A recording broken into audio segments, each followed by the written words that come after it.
Bonsoir à toutes et à tous. C'est un plaisir d'être avec vous pour votre journal de ce mardi 16 septembre. Voici les principaux titres que nous allons développer. Changer nos modes de déplacement, c'est l'objectif des prochaines années pour le pays qui profite donc de la semaine de la mobilité jusqu'au 28 septembre pour proposer des alternatives. Le covoiturage en fait partie. Quel bilan pour les représentants polynésiens lors de la conférence sur les océans à Nice en juin dernier? Pour répondre à cette question en détail, une présentation a été faite aujourd'hui aux membres du CESEC.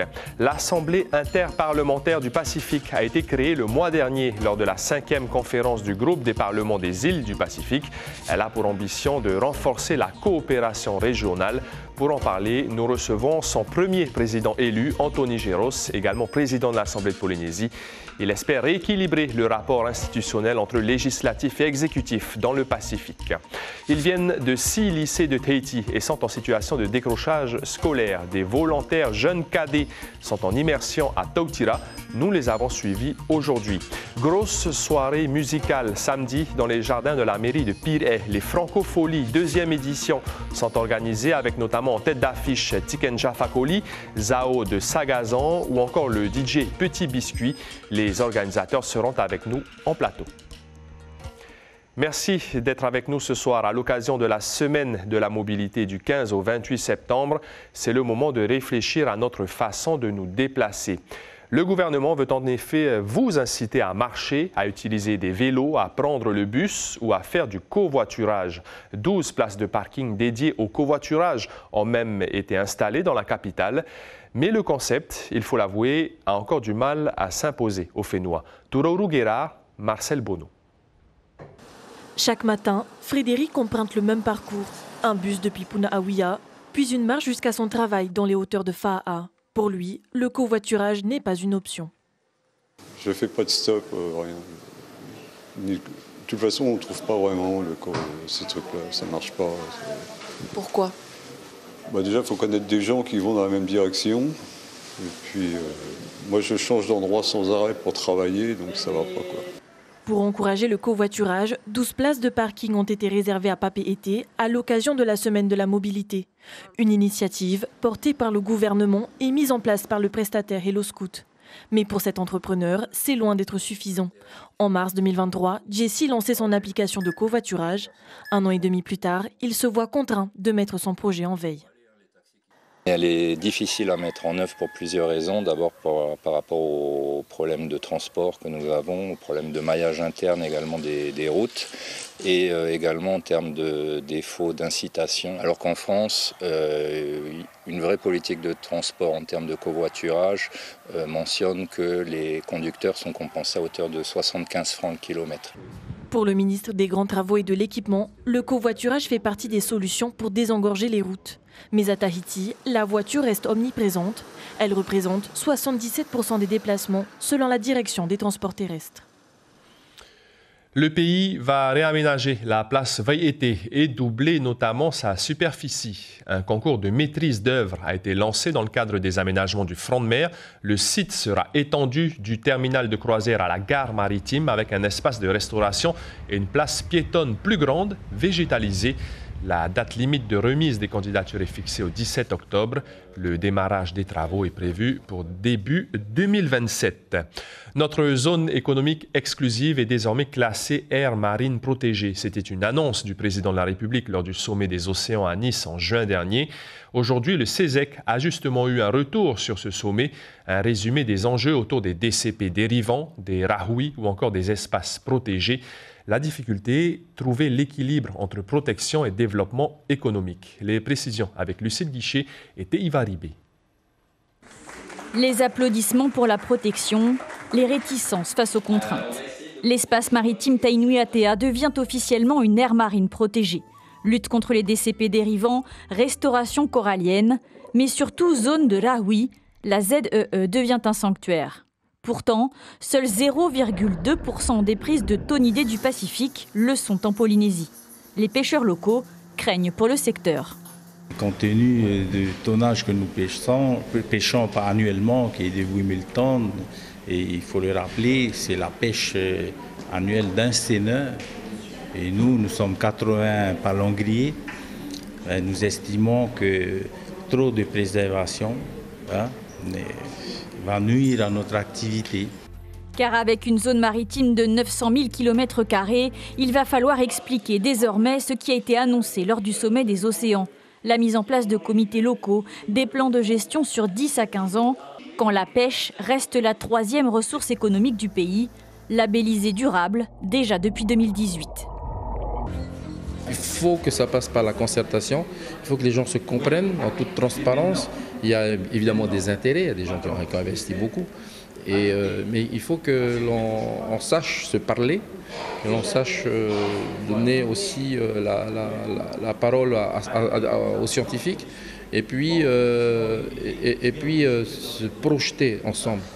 Reste également la question de la surveillance et des sanctions en cas de violation des zones protégées sur ce sanctuaire marin, presque aussi vaste qu'un continent.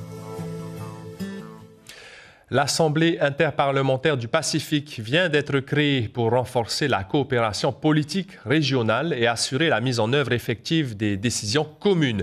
Une institution complémentaire à l'action de l'exécutif. Le but, c'est de donner également du poids au pouvoir législatif pour les décisions politiques stratégiques, les orientations pour les territoires membres du Forum du Pacifique et de cette Assemblée interparlementaire. Le premier président élu de cette nouvelle Assemblée est avec nous, Yorana Antonigeros. Yorana Maruki. Merci d'avoir répondu à notre invitation. Vous le disiez ce matin dans notre émission radio L'Invité Café. Cette Assemblée interparlementaire du Pacifique, c'est aussi une complémentarité avec le Forum du Pacifique, on va dire un équilibre entre législatif et exécutif. Quelle est votre vision de cette collaboration? Ce qui a d'abord animé l'ensemble des membres des parlements et qui nous a amené à solidifier le dispositif en mettant en place cette structure qu'on appelle l'Assemblée interparlementaire du Pacifique, est né d'un problème que nous avons tous rencontré, c'est-à-dire des fois des dissonances entre l'exécutif et le législatif. Il ne faut pas oublier que le législatif, c'est l'émanation même de la démocratie, c'est l'émanation même de ce que souhaite le peuple. Et par rapport à la problématique que nous avons rencontrée, dans le Pacifique, on s'est rendu compte qu'il y a juste une structure existante, c'est celle de l'exécutif, à savoir au sein du Forum du Pacifique. Et donc, la structure parlementaire n'existait pas. Donc, en 2011, on a mis en place un groupement parlementaire, mais de manière très informelle. Et quand je suis arrivé en 2023, je leur ai demandé, écoutez, il faut formaliser tout ça parce qu'on ne veut pas continuer à se regarder comme ça et puis à se réunir autant que faire se peut chaque année. Il faut solidifier et puis rigidifier la structure et c'est comme ça qu'on est arrivé à mettre en place cette association. Antonigeros, la première réunion de cette assemblée aura lieu l'année prochaine, en août 2026. Quels sont les sujets qui vont être privilégiés, les priorités? Alors, tous les sujets qui touchent aux enjeux mondiaux qui impactent le Pacifique. Vous avez par exemple l'espace Indo-Pacifique, ça c'est un sujet très important, ça impacte tous les parlements du Pacifique et tous les pays du Pacifique. Vous avez également les engagements Asie-Pacifique qui sont portés par la Chine, ça également, ça impacte. En fait, ce qu'on souhaiterait, c'est d'être une voix autonome et non pas instrumentalisée soit par un parti ou un autre parti. Dans leurs actions géostratégiques. Antonigeros, sur le budget, jeudi, l'ouverture de la session budgétaire, il y aura le discours du président Moeté Broderson et on sait que l'année dernière, quelques dissensions étaient apparues entre vous. Qu'est-ce que vous attendez de ce budget 2026? Ce qu'attend la majorité, c'est-à-dire qu'on apporte des réponses qui soient concrètes et acceptables pour l'ensemble de ceux qui nous ont fait confiance depuis qu'ils nous ont mis aux affaires en 2023. Bon, au-delà de ce que représente, par exemple, la demande liée à la cherté de la vie, qui, on peut comprendre, va prendre du temps, au-delà de ce que représente le rééquilibrage de la PSG avec les réformes qui, d'ailleurs, ont du mal à passer, il y a quand même des enjeux très importants de développement économique du pays. Et avec les moyens dont dispose le pays à travers son PIB, ce n'est pas uniquement avec les capitaux qui existent en Polynésie qu'on pourra développer ce pays. Il faut vraiment ouvrir la Polynésie à l'extérieur, aux investisseurs étrangers. Mais pour cela, on a besoin de certains leviers qui nous font défaut au niveau institutionnel. Rapidement, Anthony Géros, c'est les élections municipales. Vous allez vous représenter à Paaya. Oscar Temaru sera candidat à Fa'a, ça semble une évidence. Mais est-ce qu'on connaît déjà les candidatures du Tavini dans d'autres communes? Comment ça va se décider? Je pense qu'en pressant, on va laisser l'initiative à chaque comité de ville de prendre sa décision. On interviendra, me semble-t-il, qu'à la marge, ou sinon, quand véritablement que le candidat proposé ne remplit pas les conditions du statut du Tavini Huratira, bon là, on va être obligé de sévir et dire que non, on n'apporte pas le parrainage. Comme ça a été le cas à Mataya, où on a changé le comité aussi à Mataya. Ce n'est pas la même chose à Mataya. À Mataya, c'était un renouvellement interne et puis c'était une affaire purement interne. Ça n'a rien à voir avec les élections. Maintenant, aux élections, on verra qui va être le candidat qui va représenter Mataya aux prochaines élections. Ça peut être toujours les mêmes, ceux qui ne sont plus dans le comité de ville. Merci beaucoup, Anthony Géros, président de l'Assemblée et donc président de l'Assemblée interparlementaire du Pacifique. Direction Tautira, où plusieurs lycéens de toute l'île de Tahiti en situation de décrochage scolaire apprennent discipline et cohésion d'équipe pendant cette petite semaine de vacances. Tout cela grâce au dispositif volontaire Jeunes Cadets proposé par le RSMA, le vice-rectorat et le ministère de l'Éducation. Mélissa Chang et Patrick Sing Sing les ont suivis ce mardi. Des bras soudés, une cohésion sans faille et la victoire résonne au-delà du terrain. Les volontaires Jeunes Cadets concèdent cette première manche face aux enseignants. Défaite amère mais ferveur intacte, la deuxième session s'annonce explosive. C'était une bonne expérience de confronter les Jeunes Cadets avec les cadres. Et ça nous a appris qu'on a encore des lacunes. Il ne faut pas qu'on se repose sur nos acquis, quoi. Là, on a une petite excuse pour l'instant. On a fait le parcours, pas eux. Et la prochaine, on gagne. Déconnectés des écrans, les 62 jeunes cadets s'immergent dans les fondamentaux militaires durant les vacances scolaires. Au-delà de l'effort physique, ici, ils forgent discipline et respect. On a rampé dans la boue, même si c'était sale, crasseux, où on sentait des odeurs assez, voilà. Donc, et pour la camionnette aussi, le fait de monter par-dessus la camionnette pour redescendre, ensuite aller encore ramper dans la boue, c'était quand même quelque chose. C'était sorti de son confort, comme on dit. Et s'il y avait caporal chef, Saint-Jean au lycée, je pense que personne ne sera en retard. Après l'effort, Fatia Rao trouve un peu de réconfort dans cette ration de cassoulet.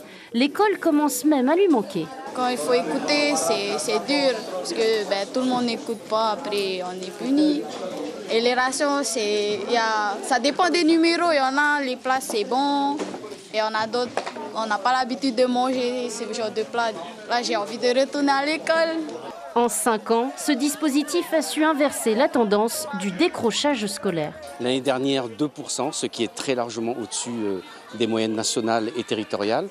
Et puis surtout, nous avons démontré qu'un très faible pourcentage de jeunes envisagent un engagement dans les armées ou RSMA. C'est bien un dispositif pour la persévérance scolaire. La prochaine rencontre est prévue en octobre et sera placée sous le thème de la mer. Les Océaniens de boxe 2025 démarrent aujourd'hui à la salle Makonena et jusqu'à samedi soir pour les dernières finales. Après 8 années d'absence, la compétition fait son grand retour avec pour la première fois la participation des femmes.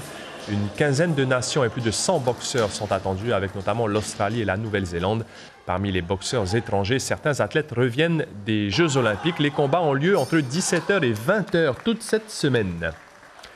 La deuxième édition des Francopholies, ce fameux festival de musique francophone, c'est ce samedi dans les jardins de la mairie de Pirée. Il y aura des artistes internationaux et locaux, Tikenja Fakoli, Zao de Sagazan, Deluxe ou encore le chanteur polynésien Teiho Teto Ofa avec Eto également. La programmation est ambitieuse et de grande qualité. Pour en parler, nous recevons Arnaud et Laetitia Bertrand de LA Productions. Bonsoir. Bonsoir. Alors, Tikenja Fakoli, Zao de Sagazan et malheureusement un DJ qui n'a pas pu être là, ça c'est prioritaire pour annoncer aux spectateurs? Oui, tout à fait. On l'a annoncé il y a 3-4 jours sur les réseaux sociaux et on en profite aussi d'être sur le plateau. Malheureusement, Petit Biscuit ne pourra pas être parmi nous. Il a eu de gros problèmes de santé et il a annulé toute sa tournée dans le Pacifique avec l'Australie, l'Asie, Nouméa, Tahiti. Donc, c'est pas que nous qui allons subir les conséquences, mais on espère pouvoir le faire revenir plus tard. Mais vous en êtes fiers quand même de cette programmation avec Tiken Jah Fakoly, Zao de Sagazan, qui est une révélation aussi de la musique féminine. Tout à fait. Oui, on a essayé de plaire un peu à tout le monde, donc on a fait tous les styles, on va dire. Donc oui, effectivement, Zao de Sagazan, c'est une étoile montante en métropole. Tiken Jah Fakoly, est très connu, effectivement. Maintenant, j'invite aussi à venir voir les personnes un peu nouvelles, puisque Franck et Damien, c'est un peu notre coup de cœur de cette année. Donc, on aimerait bien que les gens puissent venir écouter. C'est un peu de la country, beaucoup de guitare, donc je pense que ça peut beaucoup plaire au public polynésien ici. Et puis Deluxe qui est déjà venu c'est la 3e fois qu'ils viennent. 3e fois qu'ils viennent, oui. Et évidemment nos artistes locaux, Eto et Teisho. Est-ce qu'il reste encore des places? Oui, il reste des places. Alors, plus en zone VIP, puisqu'on a vendu les dernières ce matin, mais on a encore des places pour les enfants, puisqu'on a fait un tarif enfant pour les moins de 12 ans et un tarif standard. Est-ce que vous réfléchissez déjà à une 3e édition des Francopholies? On va déjà faire cette 2e édition parce que c'est quand même très éprouvant. On n'est que 2 sur le projet. On a très peu de soutien, que ce soit de différentes associations ou au niveau des aides financières. Donc c'est difficile pour le monde du spectacle de proposer très compliqué. On essaie de développer le monde culturel. Il faut savoir que, j'en parlais tout à l'heure à certaines personnes, il faut savoir que Eto, on l'a mis sur le plateau parce qu'il a été élu quand même coup de cœur des Francopholies autour du monde. C'est une association avec tous les francopholies de Montréal, La Réunion, Bulgarie, Belgique, Luxembourg, la métropole, Nouméa. Et il y a eu 24 artistes qui ont été présentés et ils n'en ont gardé que 6. Et Eto fait partie des 6 artistes. Et ça nous tient au cœur, les francopholies, de pouvoir faire une passerelle, pas forcément des gens qui viennent à Tahiti, mais d'essayer de pouvoir amener nos artistes locaux à l'étranger, et c'est vraiment le but d'avoir fait venir les francopholies ici. J'ai une toute dernière question. À La Réunion, par exemple, à La Rochelle, les francopholies, c'est plusieurs jours. Est-ce que vous avez l'ambition de faire un festival sur plusieurs jours? Pourquoi pas? Oui, peut-être un jour. Là, maintenant, déjà, une journée entière avec autant d'artistes, c'est déjà dur à mener. Donc, on dit jamais, jamais. Donc, on verra bien. On essaye déjà de faire celle-ci correctement et de satisfaire l'ensemble du public. On espère avoir des soutiens du pays, de l'État, de sociétés privées, comme il se passe dans toutes les francopholies autour du monde, sauf chez nous. Rendez-vous donc samedi grâce à LA Productions donc pour les francopholies. Ce sera dans les jardins de la mairie de Pirée. Merci. Tout à fait. Merci à vous. Merci à vous. Il se démarque des autres candidats à l'élection de Mister Tahiti. Natif de Raiatea et champion de kayak, Nohoari Tuo porte le numéro 7. Inutile de préciser qu'il est fier de représenter les îles sous le vent. Son portrait avec Hitimanaki. Depuis son plus jeune âge, Nohoari vit au rythme du kayak. Une passion transmise de père en fils, devenue une véritable histoire de famille. À seulement 24 ans, il a décroché l'argent aux Jeux du Pacifique en 2023 aux îles Salomon et figure aujourd'hui à la 6e place mondiale de cette discipline, le kayak. Je me suis lancé dans le kayak grâce à mon papa. Et du coup, c'est une famille de fous. Ils m'ont emmené pendant des descentes avec des hauls de 4 mètres, du vent de 70 km/h. Et du coup, ils me suivaient dans cette passion. Et à la suite, à force, j'ai pris plaisir à pratiquer ce sport. Voilà, et Nohoari, comme il disait aussi, nous on faisait les descentes et lui, ça avait à peine nagé qu'il était déjà assis sur un kayak, quoi. Les défis, Nohoari en connaît depuis l'enfance. Et né d'une fratrie de 3, il se lance aujourd'hui dans une nouvelle aventure, Mister Tahiti. Pour ses proches, il ne porte pas seulement les couleurs de Raiatea, il défend l'honneur des îles sous le vent. Ancré dans son île sacrée, il puise sa force et son courage auprès des siens. En 2022, il remportait l'écharpe de premier challenger à l'élection Mister Aromatei. Nohoari se mesure cette année à une compétition d'un niveau encore plus relevé. L'unité derrière, c'est aussi un socle sur lequel il va s'appuyer. Il sait qu'il n'est pas tout seul en fin de compte. Bon, il a ses amis, mais je pense qu'il vit tous les jours dans une famille et tous les jours avec les conseils qu'on lui donne. Ça forge aussi un petit peu et puis il se dit, bon, ma famille me soutient. Voilà. Le coup d'envoi est donné pour les 10 candidats à Mr. Tahiti 2025. Nohoar Ituo, candidat numéro 7, porte haut les couleurs de Raiatea avec son emblème, la tiara Petri. L'information principale de ce mardi 16 septembre, à l'occasion de la semaine de la mobilité jusqu'au 28 septembre, des places de parking destinées au covoiturage sont proposées pour favoriser cette solution de transport. Au Fénois, 77% des déplacements sont effectués en voiture. Le pays veut donc réduire ce chiffre et favoriser la marche, l'utilisation des vélos ou encore des transports en commun. L'invité café demain matin en radio sera le directeur du Farevana, l'Académie tahitienne, Emmanuel Nauta. Il viendra nous parler du séminaire qui aura lieu ce jeudi à l'université sur la création lexicale en Réo-Tahiti. Vous êtes peut-être concerné par cet article. Sur notre site internet, l'État organise une opération d'abandon d'armes. Dans 14 îles et atolls, les brigades de gendarmerie sont mobilisées. Sur vos écrans, après ce journal, grosse soirée OPJ 974, puisque ce soir, on vous propose la diffusion de 4 épisodes. On se quitte sur les images de l'exposition Tam-Ei de Jean-Christophe Shigetomi sur les guerres franco-tahitiennes. C'est dans le hall de l'Assemblée de Polynésie jusqu'au 26 septembre. Passez une très belle soirée. À demain et prenez bien soin de vous.